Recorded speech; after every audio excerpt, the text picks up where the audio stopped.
Hoy, en Desde la Sombra, la lucha de clases es la clave para definir los temas del control político.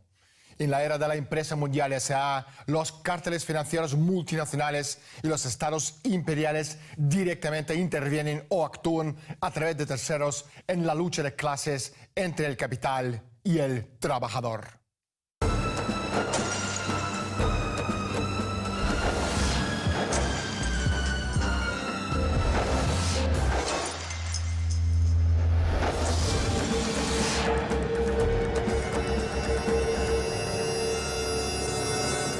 Esto es muy evidente en América Latina, donde el capital extranjero desempeña un papel importante en la definición de las políticas económicas de Estado en detrimento de los trabajadores, de las comunidades y de los pueblos indígenas. Hoy, en Desde la Sombra, hablaremos con Michel Chossudovsky, doctor en Economía y director de uno de los mejores medios online, globalresearch.ca, y veremos dos casos concretos, las dictaduras de Chile y Argentina en los años 70. Yo creo que en ese momento estaba Salvador Allende y el socialismo estaba cobrando fuerza en Latinoamérica. Entonces, de parte de los Estados Unidos y el capitalismo, que no quería que el socialismo crezca, se encargaron de boicotear todo el surgimiento político, social o comunista también. Había todo ese tema. Bueno, eso es lo que te puedo responder. Desconozco. Creo que el motivo que fueron en Argentina, Brasil, en toda América. El motivo fue el mismo. Michel, gracias por estar con nosotros y bienvenido al programa. Muchas gracias, Daniel, por su invitación a ese programa. Lo estoy hablando desde Canadá, de Montreal. Michel, ¿cuáles son las verdaderas razones de los golpes de Estado ocurridos en Chile y Argentina en los años 70? Mira, yo pienso fundamentalmente era para destruir un proyecto de sociedad y una soberanía de estos países. Eso fue una iniciativa de la CIA con alianza con sectores de la derecha en Chile, en particular las Fuerzas Armadas, secciones de las Fuerzas Armadas, y al mismo tiempo era para asegurar la hegemonía de Estados Unidos en el continente, el hecho que estos países no podrían implementar un modelo alternativo que sea capitalista o socialista. Y en cierta forma también, y eso fue el caso en Argentina en particular, un mecanismo de desplazar a las élites económicas nacionales e imponer un poco el modelo neoliberal. Pero hay que destacar también el hecho que el motivo era también de implementar la represión política de las bases sociales, del movimiento obrero, del movimiento campesino. Y eso fue muy visible en el caso del gobierno de Pinochet. Yo viví ese periodo porque estuve en Chile al momento del golpe, fui profesor en la Universidad Católica y recuerdo muy bien como inmediatamente fue la imposición de una perspectiva neoliberal en el manejo de la economía que llevó también a un empobrecimiento de la población chilena. Allende fue elegido presidente de Chile en septiembre del año 1970 como candidato de la coalición de los partidos comunista y socialista. Inmediatamente la intervención de Estados Unidos se estudió en Washington. La clave de la estrategia de la CIA era crear brechas en la economía chilena para sabotear la capacidad de Allende para cumplir con su promesa a la clase obrera, un aumento salarial de 100% a toda la clase obrera chilena. El plan era simple: cortar el flujo de crédito a Chile y aumentar la demanda de reembolso de la deuda pendiente. A través del Banco Mundial, el Banco Interamericano de Desarrollo y el Fondo Monetario Internacional y su propio banco Export-Import, todos bajo su control, Estados Unidos impidió la emisión de nuevos préstamos al gobierno de Allende. El Fondo Monetario Internacional le informó a Allende que aprobaría el nuevo crédito al país con la condición de que Allende imponga medidas de austeridad a la población para asegurar la viabilidad de la economía. La pérdida de crédito se hizo sentir rápidamente en los mercados de todo el país. Michel, ¿quién estuvo detrás de eso y qué querían conseguir? Mira, en Chile es cierto que la CIA está por detrás del golpe. Sin entrar en la historia muy compleja de la preparación del golpe, pero sabemos perfectamente que la CIA estaba detrás del golpe llevado el 11 de septiembre en el año 73 por Pinochet, aliado con ciertos sectores de la extrema derecha, Patria Libertad, Fuerzas Armadas, pero hay que destacar también que eso fue implementado con el apoyo de los intereses económicos dominantes de Wall Street, eso llevó a un cambio de régimen. Hablamos hoy día de cambio de régimen. Eso fue un cambio de régimen implementando un gobierno que sigue los intereses de Washington y los intereses económicos de Wall Street.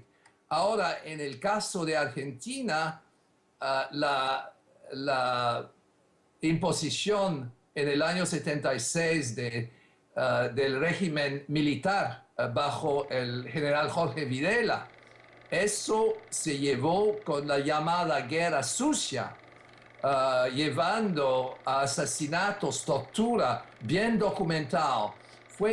En cierta forma fue distinta de Chile, mucho más brutal, pero en cierta forma también Chile fue un ensayo para Argentina.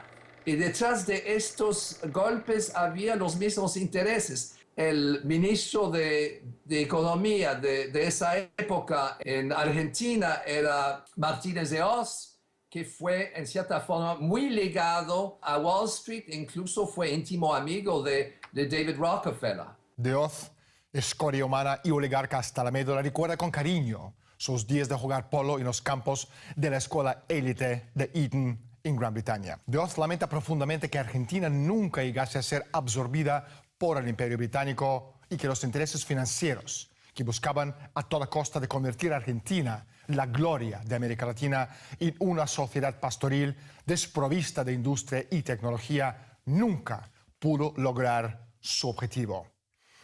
El aparato de Proyecto por la Democracia, que ha funcionado como un gobierno secreto en los Estados Unidos, tiene una deuda de gratitud con De Oz. De Oz fue el ministro de Finanzas de una junta militar dominada por facciones asociadas con Henry Kissinger y Vernon Walters, el ex embajador de los Estados Unidos ante la ONU. Bajo el pretexto de la lucha contra el comunismo y el libre comercio, la Junta sumió a la nación en una pesadilla de terror de izquierda a derecha y impuso una política económica de desindustrialización de la cual Argentina nunca ha podido recuperarse.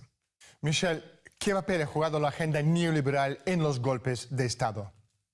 Bueno, mira, el libre mercado, entre comillas, porque esas medidas macroeconómicas de cierta forma no eran de ese tipo, eran intervencionistas.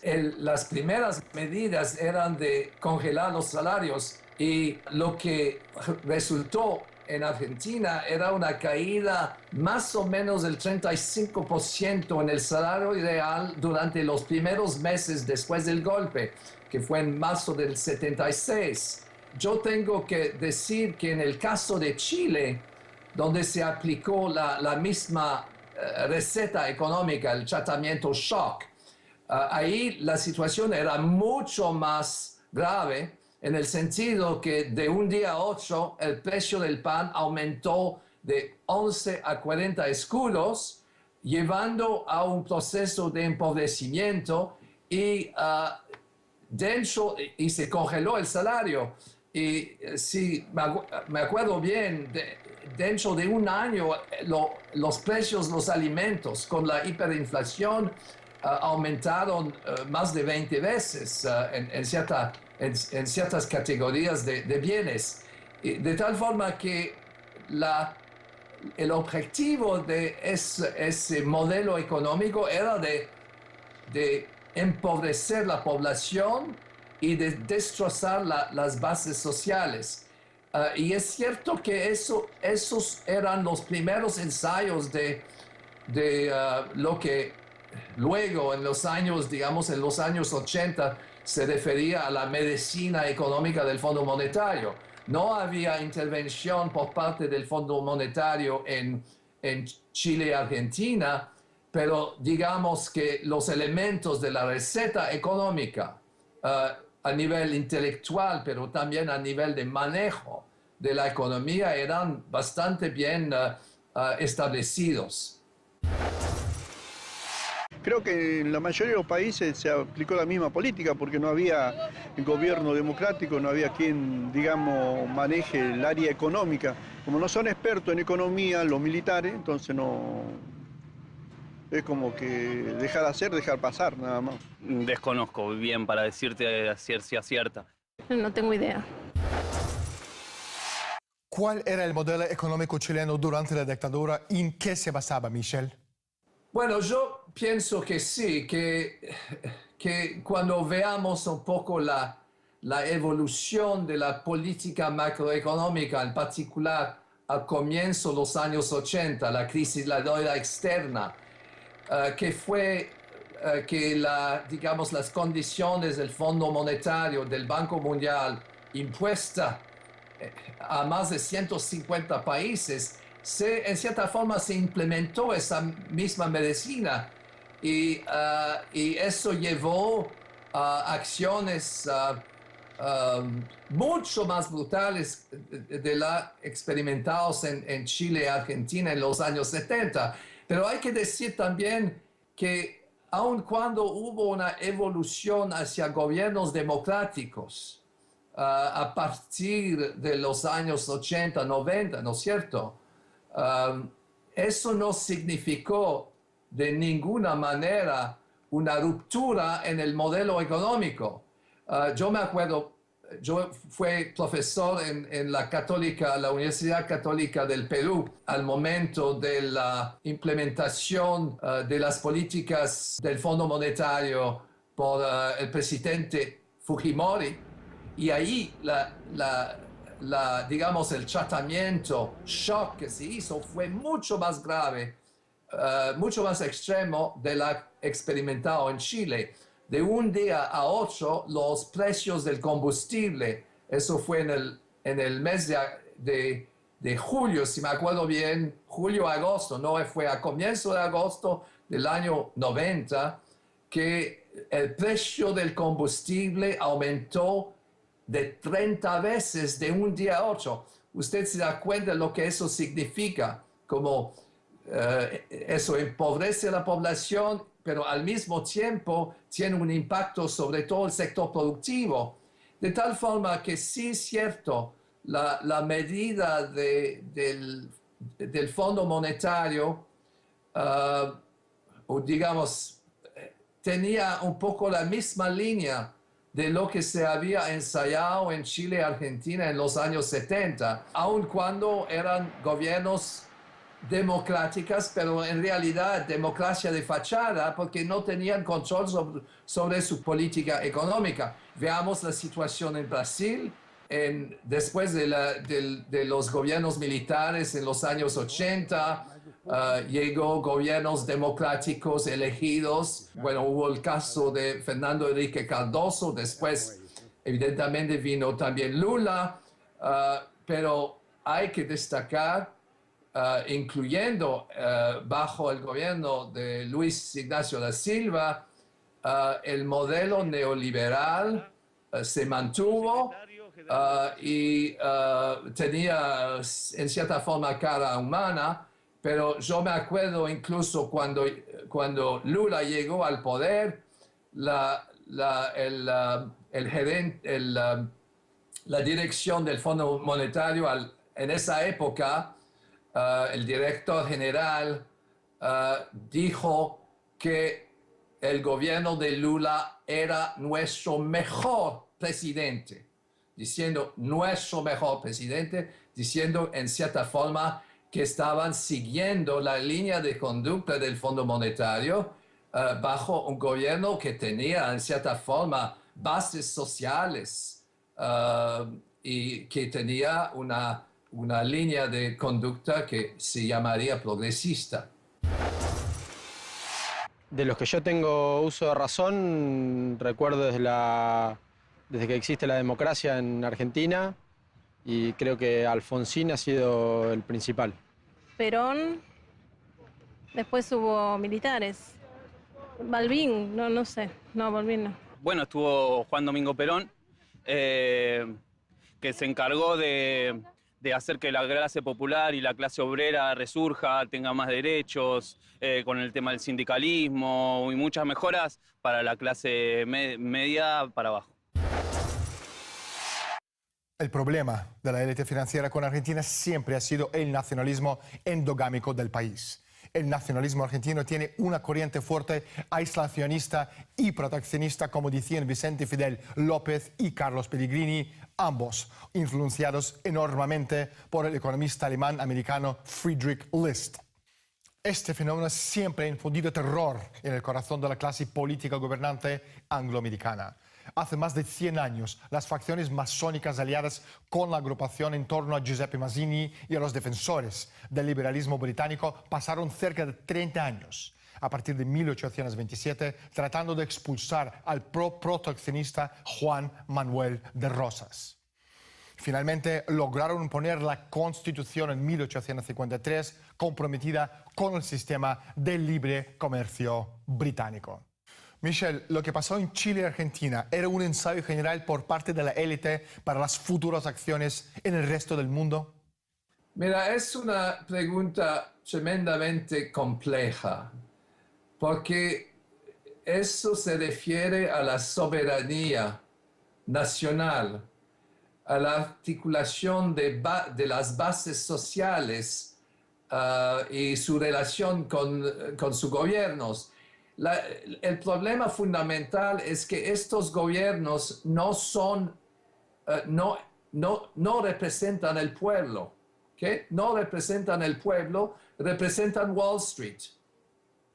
Y es tremendamente importante que haya una democratización desde las bases sociales. Tomamos el caso de Brasil. Hay un partido que tiene una base social, el PT, ¿no es cierto? Pero al mismo tiempo, las capas del partido tienen sus vínculos con las élites económicas, con Wall Street, con Washington. Incluso sabemos que la política extranjera de Brasil durante el gobierno de Lula fue muy alineado con la de Washington, en el sentido que también apoyó las fuerzas de intervención en Haití, ¿no es cierto? Es importante que haya una verdadera democratización y no una democracia de fachada.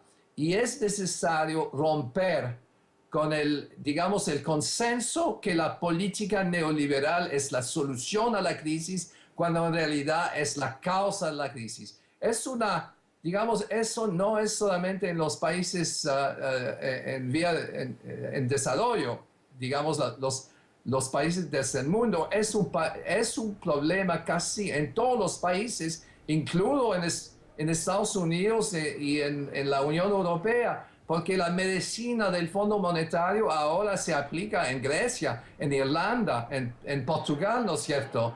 Y las medidas son siempre las mismas. Es que hay que cortar el presupuesto, congelar el salario, eliminar los programas sociales, y todas estas medidas llevan a mayor empobrecimiento. No constituyen la solución a la crisis, pero son la causa de la crisis. Lo mismo que de cualquiera, o sea, Evidentemente no han hecho, no sé si con buenas o malas intenciones, pero no tuvieron mucho éxito. Y por último, Cristina Fernández de Kirchner. Nuestra actual presidenta, lo mismo. Un hijo de su mala madre. Carlos Menem. Un político corrupto que vendió gran parte del patrimonio argentino. Domingo Cavallo. Sí, una persona que estaba al servicio de intereses capitalistas que fue parte de la política de Menem. Cristina Fernández de Kirchner. Buena pregunta.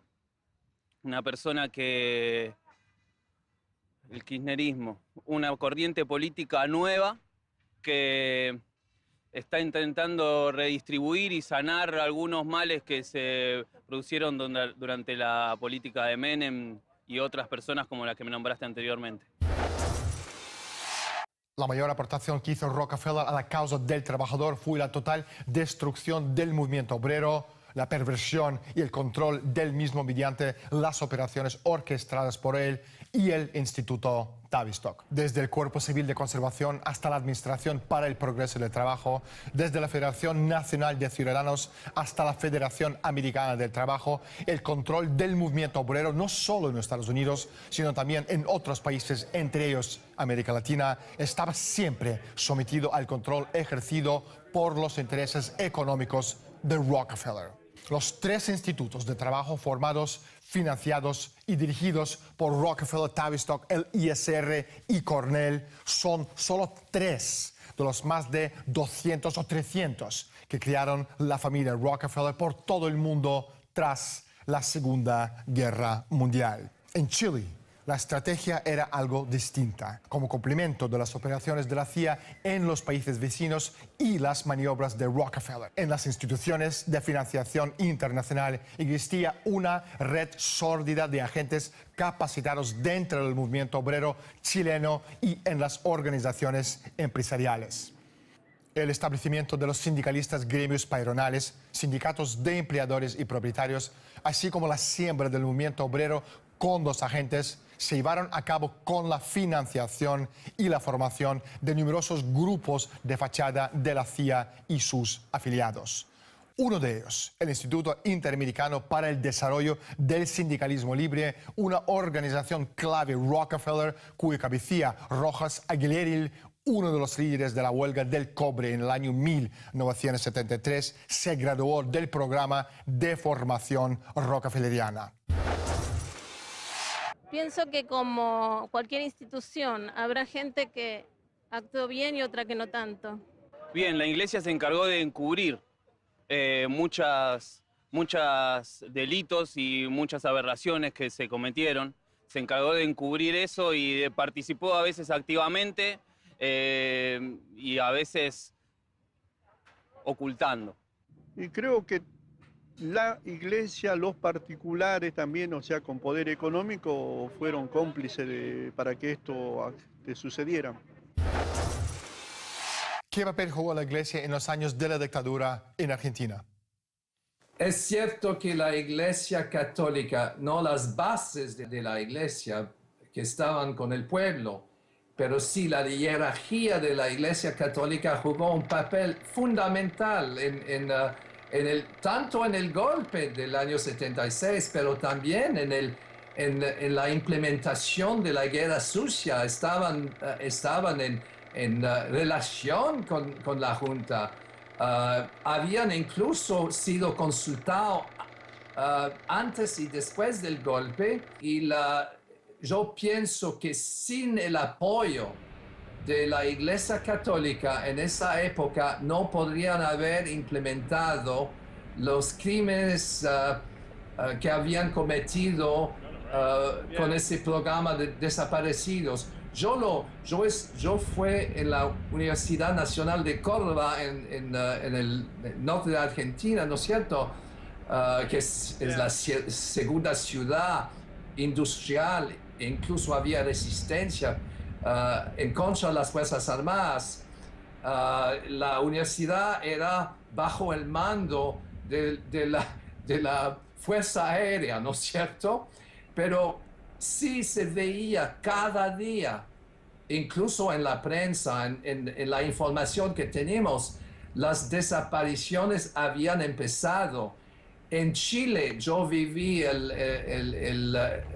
golpe en Chile, pero puedo decir que la situación fue muy distinta porque la Iglesia Católica, bajo el mando del cardenal Silva Enríquez en esa época, se opuso formalmente a la Junta Militar.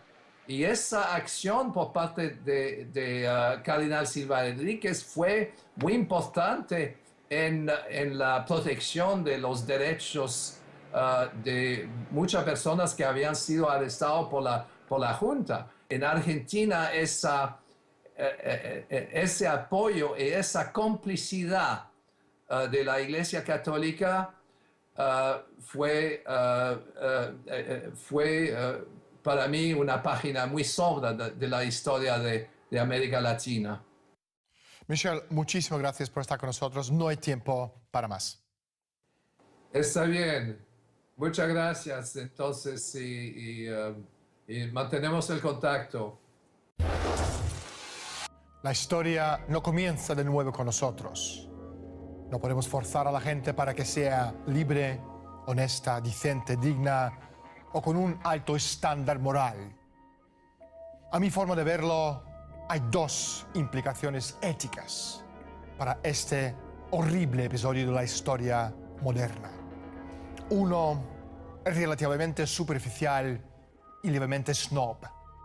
Es que los tiranos y gamberros no tienen gusto, que el mal es una forma de vulgaridad. Esto puede ser verdad, en última instancia, en sentido espiritual, pero lo dudo. Y tampoco pareciera poder ser verdad en cualquier mundo habitable. El mal está en sí, algo es más estilístico que bueno. Y pensar en él como vulgar es, en su mayor parte, una manera de rechazar a contemplar sus atractivos y de hacer que su vulgaridad ocasional y afortunada parezca más importante de lo que es.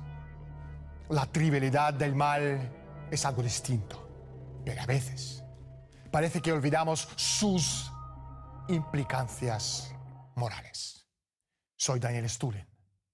Bienvenidos al mundo de Humo Espejos. Gracias por estar con nosotros y hasta la semana próxima.